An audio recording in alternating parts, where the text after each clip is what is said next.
들어갔죠. 제가 하고 싶은 얘기는 일본의 경제 보복이 뭐 즉흥적이거나 뭐 아베의 정치적인 그 일본 내 위상을 위해서 또 어떤 자기네 그 정치적인 위기를 극복하기 위해서 즉흥적으로 나온 게 아니라는 생각을 하고 싶어서 이렇게 오늘 방송을 하게 됐습니다. 제가 볼 때는 일본은 예전부터 우리나라를 벼르고 있었어요. 그 동기라든가 이제 빌미 아니면 이제 적절한 타이밍이 없었기 때문에 뭐 손을 보지 못했다 뿐이지 지금 예전부터 우리나라를 한번 세게 한번 밟아야겠다 이런 생각을 하고 치밀하게 전략적으로 준비를 해온 것 같습니다. 왜냐하면 시기라든가 타이밍이 너무 기가 막혀요. 자, 일본은 경제 보복을 시작했죠. 우리나라의 그 가장 아픈 부분이고 핵심적인 부분인 반도체 그 산업에 아주 타격을 주기 위해서 그 반도체 디스플레이 핵심 소재 3종 플로린, 플레이미드, 포토레지스트, 불화수소 3개의 한국 수출 규제를 강화하는 보복 조치를 했습니다. 이게 뭐 별거 아닌 것 같지만 국산화가 잘 안 되는 부분이에요. 아주 기가 막히게 우리의 약점을 찌른 건데요. 김상조 그 청와대 정책실장 하는 얘기가 여러 가지 일본의 그 우리나라를 이제 괴롭힐 수 있는 그들의 시나리오를 예상을 하고 있었었는데 그 중에 가장 아픈 것을 먼저 건드렸다. 기가 막히게 급소를 파고들었다. 이렇게 얘기를 해요. 준비를 많이 한 겁니다. 지금 일본하고 우리나라의 관계가 사실상 역대 정권 중에서 제일 안 좋은 상황이죠. 이제 이번 그 경제 보복 조치에 대해서 이제 우리나라 정부, 문재인 정부 쪽에서는 일본 그 아베가 자신의 정치적인 목적을 위해서 우리나라를 갖다가 일부러 괴롭히고 있다. 이렇게 얘기를 하고는 있지만 제가 객관적으로 생각하기에는 서로 그랬어요. 서로. 문재인 정부도 어떤 그 아베 일본 그 정부를 갖다가 수단으로 해가지고 정치적으로 많은 이득을 받습니다. 지금 보면 그 프레임이라는 게 있잖아요. 그동안 보수 정권에서는 그 진보 정권을 진보 쪽 계통을 갖다가 이제 빨갱이 프레임, 실제로 이제 뭐 좌익 인사들이라든가 뭐 자기 어떤 예전의 활동 또 부모님 어떤 그 조상들 이런 이력이 약간의 그 좌익하는 분들이 많이 있어요. 진보 정권 쪽에 그걸 많이 이용해서 이제 보수에서는 진보를 빨갱이 프레임. 그리고 반대로 또 진보 쪽에서는 보수 정권이 잘 먹고 잘 살던 집 사람들이 많지 않습니까? 저기 뭐 아버지 할아버지 때 대대로 부자였던 집이고 거기 위로 가보면은 거의 뭐 친일파도 많아요. 원래 부자였다는 것은 친일 쪽에 좀 의혹이 있는 거죠. 그렇게 몇 대가 부자로 살았다는 것은 우리나라 역사 속에서. 그러니까 또 여기서 이제 그 친일파 프레임을 걸어가지고 서로 공격을 해오고 있었어요. 그동안 여러 정권 동안에. 근데 문제는 이번 정권에서 조금 그 선을 넘었다는 거죠. 그게 이제 뭐 한국당을 공격하기에 지금 민주당이라든가 문재인 정권 쪽에서는 아주 잘 써먹히는 선동하기 쉬운 프레임이죠. 그리고 또 사람들이 거기에 반응을 잘하고 그리고 또 지지율을 높이는 데도 아주 짭짤했죠.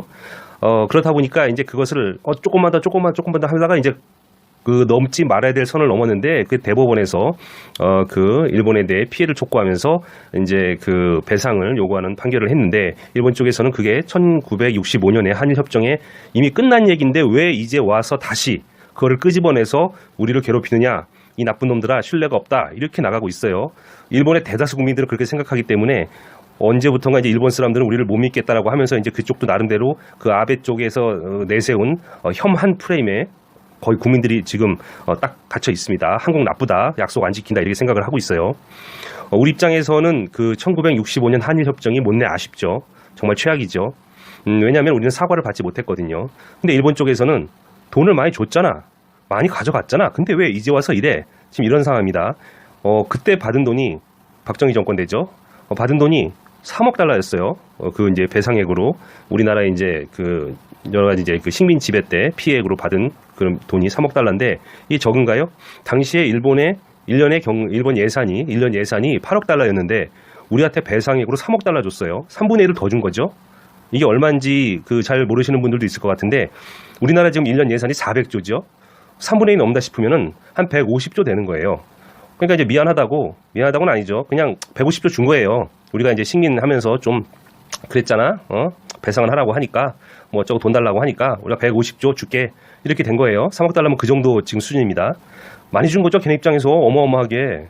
그리고 이제 그 어떤 뭐 일본 사람들이 식민 지배하면서 그 조선 땅, 한국에 갖고 있었던 여러 가지 재산에 대해서는 그냥 너희가 가져라. 우리가 청구하지 않을게. 이것까지 불문율로 해줬기 때문에 솔직히 액수는 더 올라갑니다. 걔네는 지금 계속 그렇게 생각을 하고 있죠. 우리가 최대한 많이 양보를 했다. 우리도 많이 받아냈다. 좋아요. 거기까지는 좋은데 문제는 뭐냐면 우리는 제대로 약속을 받아내지 못하고 돈만 받아왔다는 거예요. 우리는 배상액이라고 생각을 하고 선전을 또 우리 국민들에게 했지만 일본은 축하금이라고 줬어요. 너희 독립 축하금이야. 너희 경력금 우리 또 예전에도 과거 엮인 것도 있고 하니까 그냥 돈 많이 주는 거니까 너희 앞으로 잘 살아. 뭐 이런 축하금조로 준 거예요. 사과는 하지 않았죠. 근데 박정희 정권에서는 당장 돈이 없고 그 당시 우리나라 뭐 전쟁 끝난 지 얼마 안 됐으니까 60년대 얼마나 찢어지게 가난했어요. 그냥 받아 챙긴 거예요. 이렇게 챙겨가지고 뭐 그걸로 이제 뭐 그 당시 사람들의 말에 의하면 뭐 포항제철도 짓는 데 쓰고 뭐 경제 발전하고 뭐 여러 가지에 썼다고 얘기는 해요. 공교롭게도 그 이후에 이제 경제 발전이 많이 돼가지고 이제 그거에 대해서 많은 설득력도 갖고 있는데 문제는 피해자들한테 거의 관계 없죠. 피해자들 탓을 하면서 돈을 받아냈는데 피해자들에게 우리 정부가 받아서 정부 차원에서 그냥 쓱싹쓱 써버리고 피해자들에게 아무 보상을 안 해줘 보니까 그게 뭐 사실상 그 당시에 식민 지배에 있던 그런 어떤 그 사람들에게는 일반인들에게는 그게 가지 않았던 거예요. 하여튼 뭐 여하튼 그렇게 해서 지금까지 갈등이 계속 이렇게 오다가 일본하고 그런 부분에서는 대면대면한 사이죠. 서로 아주 껄끄러운 사이고 좀 좋아졌다가 나빠졌다가 독도 문제도 있고 역사 문제도 있고 여러 가지 해가지고 일본의 망언 뭐 이런 얘기도 있었고 일본에서 또 우리나라 욕하고 하지만 이게 폭발하지 않았던 이유는 뭘까요? 일본 애들은 제가 보기에는 우리나라를 한번 세게 때려주고 싶어서 벌렸던 것 같은데 이게 표면화되진 않았습니다. 왜냐하면 큰형님이 있잖아요. 큰형님 미국이 있잖아요. 우리나라 일본 위에 큰형님 미국이 있어서 미국의 오른팔 왼팔 이렇게 한국 일본을 데리고 미국에서 좀 뭘 해보려고 하니까 야 좀 친하게 지내 니네 왜 그러냐 동생들 좀 왜 너희들 오른팔 왼팔 믿고 있는데 왜 이렇게 둘이 으르렁대 이런 상황이었던 거예요. 그러니까 이제 큰형님 눈치 보냐고 우리나라나 일본이 극단적으로 가진 않았다는 거죠.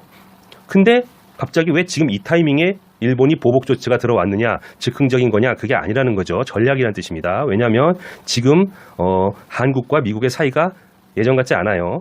좋지 않습니다. 아주 상당히 그 북한을 중간에 두고서 여러 가지 갈등 때문에 서로 이렇게 예전처럼 끈끈한 사이가 아닙니다. 얼마 전에 그 판문점에서 트럼프, 문재인 대통령, 김정은이 만나서 사진 찍었다고 좋은 거 아니냐 이렇게 착각하시는 분들이 있는데 그렇게 생각하시는 분들은 평생 힘들게 살 수 있어요. 그런 분들 절대 부자가 안 됩니다. 왜냐하면 내면에 있는 의미를 잘 모르기 때문이에요. 사진 한 방 갖고 그렇게 섣불리 판단하면 안 됩니다.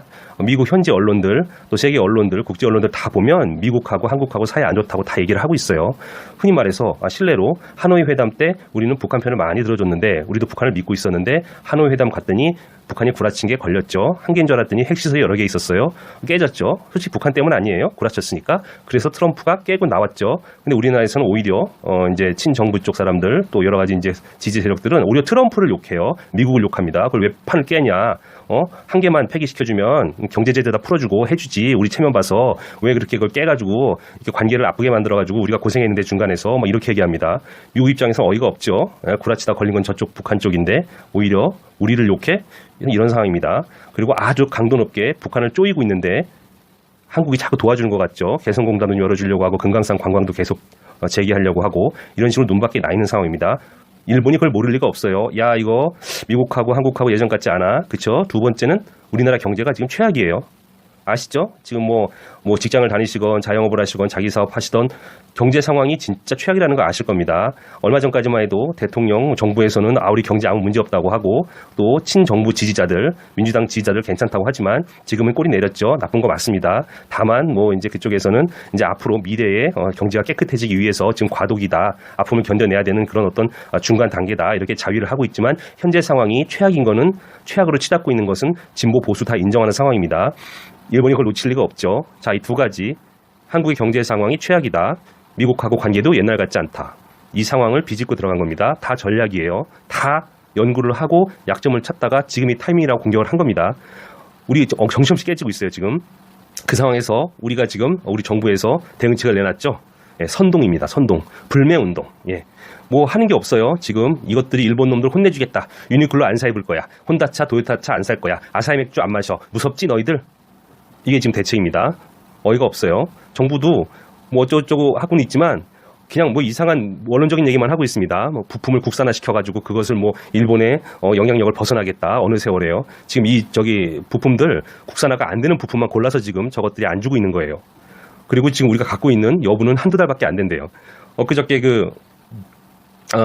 진대재 노무현 대통령 때 정보통신부 장관을 했고 삼성전자 전 사장이었던 진대재 그 전 사장이 인터뷰를 했는데 아주 뭐 객관적이지만 그러면서 또 차갑게 얘기를 해요. 지금 상황에서 우리나라가 질 수밖에 없다는 거죠. 왜냐? 일본은 아쉬운 게 없어요. 우리나라한테 별로. 일부에 좀 뭐 어서 주워들은 건 있어가지고 OLED가 어떻고 뭐 일본도 우리나라가 아쉬울 거다 생각하는데 OLED 우리나라만 있는 거 아니죠. 딴 데서 구할 수도 있고 그렇게 급한 거 아닙니다. 하지만 우리나라는 지금 경제가 다 파탄돼서 남아있는 게 반도체밖에 없어요. 삼성 하이닉스 그걸로 간신히 나라가 먹고 살고 있는데 거기다가 급소를 푹 찌르겠다는 거예요. 아주 회생을 못하도록. 우리 이제 반도체 무너지면 뭐 먹고 살죠? 자동차가 잘 팔리나요? 뭐 건설 경기가 좋아서 해외에서 수주를 따오나요? 조선이 잘 되나요? 화학이 잘 되나요? 도대체 해운이 잘 되나요? 아무것도 없어요. 반도체 하나인데 거기에 그 핵심 지금 급소를 찌른 거예요. 우리 지금 생산을 못 해낼 입장입니다. 삼성전자, SK 하이닉스 무너지면 뭐 대안 있나요? 없어요. 기가 막힌 상황입니다. 지금 걔네들은 일본 애들은 그걸 다 전략적으로 알고 지금 공격을 하는 거예요. 근데 알다시피 지금 우리가 할 수 있는 거는 뭐 반일 감정을 고조시켜서 선동을 해서 일본 여행을 가지 말자느니 뭐 급기야 트와이스에서 사나를 퇴출시켜서 꼰대를 보여주자. 사나를 퇴출시켜서 우리가 일본에게 어떤 타격을 줄 수 있나요? 기가 막힙니다. 저희 그런 얘기 듣고 있으면 그냥 제가 한국민인데도 불구하고 애잔해요. 이거 어떻게 하겠다는 거 도대체. 저쪽은 전략인데 이쪽은 선동을 해가지고 어떻게 도대체 대항을 하겠다는 건지 깝깝합니다. 자, 제가 이제 하고 싶은 얘기는 저쪽은 치밀하게 준비와 전략을 해왔고 우리나라는 지금 아무 대책 없이 허둥지둥하고 있고 선동으로 감정적으로 나가면서 하고 있는데 이래가지고는 100점 100패다. 저는 이제 진다고 봐요. 근데 문제는 뭐죠? 끝맺음이 중요한 거예요. 그러니까 지지 않는 게 중요하죠. 이기는 힘들어요. 이길 수는 없어요. 우리나라는 이길 수는 없어요. 저쪽이 유리하고 충분히 준비를 하고 들어온 거기 때문에 갑자기 기습을 당한 우리나라는 이길 수는 없습니다. 그럼 뭐 어떻게 해야 되냐? 지지 말아야죠. 지지 말아야 됩니다. 이거를 중단하게 될 텐데 중단을 하더라도 최대한 그래도 우리가 상처를 덜 받고 끝내야 되는 거예요. 어떻게 끝내냐? 뭐 선동으로 끝낼 수 있나요? 택도 없고요. 결국은 미국에 중재를 해달라고 해야 돼요. 큰형님이요, 결국. 양국 간의 전쟁을 막고 있었던 게 미국이라는 큰형님이었듯이 이 전쟁이 생겼을 때 이것을 막아줄 수 있는 것도 큰형님밖에 없는 거예요. 그래서 만약에 미국의 중재로 해가지고 야, 오른 모색을 위한 한일 변호사들의 공동 심포지움이 열렸습니다. 이슈플러스 장한지 기자가 취재했습니다. 장 기자, 일본 변호사들이라고 했는데 어떤 변호사들이 참석했나요? 네, 먼저 한국의 대한변협과 같은 일본 변호사 연합회가 있는데요. 네. 이 일본 변호사 연합회 회장을 지낸 우치노미야 겐지 변호사가 특별 연설자로 참석했습니다. 네. 우치노미야 겐지 변호사는 일제 강제동원의 역사인 이 한일 청구권 협정이 가는 한계를 지적하면서 네. 강제징용 배상, 한국 대법원 판결에 대한 일본 정부 대응은 잘못됐다고 목소리를 높였습니다. 네. 뭐 구체적으로 뭐라고 발언을 했나요?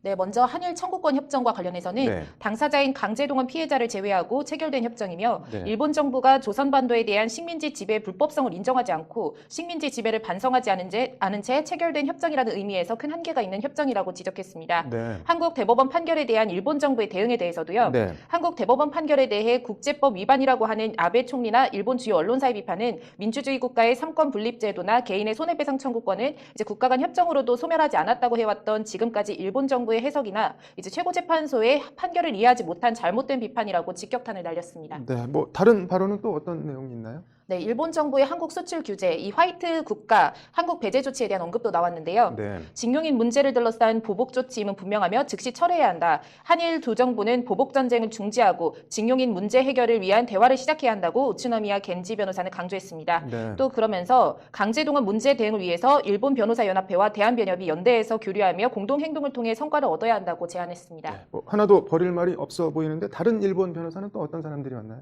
네, 일본 변호사 연합회 한일 변호사회 전후 처리 문제 공동 행동 특별부의 위원인 이제 자이마 히데카즈 변호사가 네. 강제동원 문제에 관한 일본 정부의 지금까지 입장과 평가라는 제목으로 주제 발표를 했습니다. 네. 자이마 히데카즈 변호사는 먼저 1965년 한일 청구권 협정에 대해서 이제 완전하면서 최종적으로 해결됐다라는 표현에 대해 네. 누구와 누구 간에 또 어떠한 문제가 완전하면서 최종적으로 해결되었는가에 대한 일본 정부의 해석은 일관된 것은 아니었다고 꼬집었습니다. 네. 그러면서 일본 정부가 일본 국민이 책임을 추궁할 때는 개인 청구권은 소멸하지 않았다라고 하고 상대국의 국민이 책임을 추궁할 때는 해결됐다라고 말하면서 책임을 회피해왔다고 일본 정부의 이중성을 지적했습니다. 네.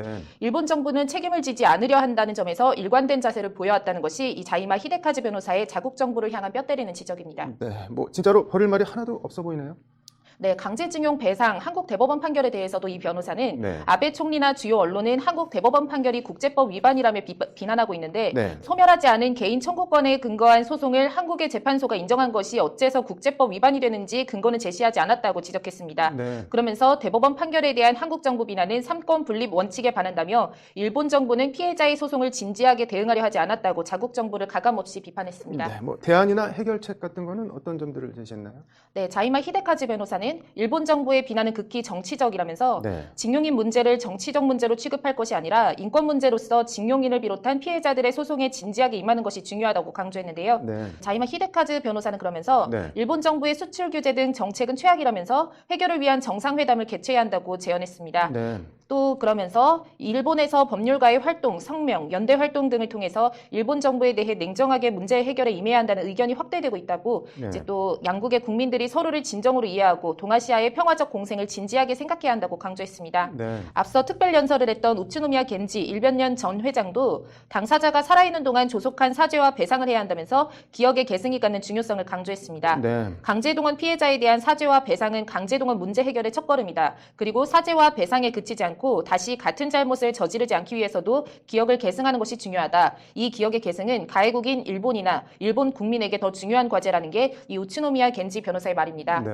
이에 대해서 김창록 경북대 법전원 교수 그리고 네. 서울변의 이사인 임재성 변호사, 류영재 춘천지방법원 판사 등도 같은 취지의 주제 발표를 하고 네. 또 일본 변호사들의 주장과 논리에 힘을 실어주면서 공감했습니다. 네. 같은 잘못을 저지르지 않기 위해선 기억의 계승이 중요하다. 상당히 인상적인 말이네요. 오늘 잘 들었습니다.